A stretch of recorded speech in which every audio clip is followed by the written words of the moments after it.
बारामतीच्या माळेगाव कारखान्यात प्रचंड राडा झाल्याचं पाहायला मिळालंय। मालेगाव साखर कारखान्याची वादळी सभा पाहायला मिळाली। सभासदांना स्टेजवर येऊन न दिल्यानं हा राडा झाल्याचं पाहायला मिळालं। माळेगाव साखर कारखान्याची सभा पार पडत होती, मात्र सभासदांना स्टेजवर न येऊ दिल्यानं प्रचंड राडा झाल्याचं इथं पाहायला मिळतं। एक्सक्लुसिव्ह दृश्य सध्या आपण साम टीव्हीवर पाहतोय। माळेगाव साखर कारखान्याची सभा त्यामुळेच वादळी ठरल्याचं पाहायला मिळालंय। अधिक माहिती जाणून घेऊ, आमचे प्रतिनिधी मंगेश कचरे सध्या आपल्या संपर्कात आहेत। मंगेश, काय नेमकं झालं, काय कारण होतं या वादाचं?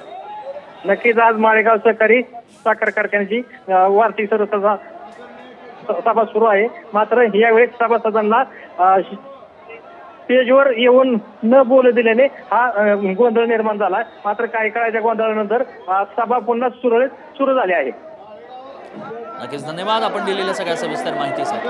स्टेजवर येऊ न दिल्यानं प्रचंड राडा सभासदांनी घातल्याचं पाहायला मिळालं, मात्र सध्या आता सभा सुरळीत सुरू झाल्याचं पाहायला मिळत आहे। बारामतीच्या माळेगाव कारखान्यात हा राडा झाला।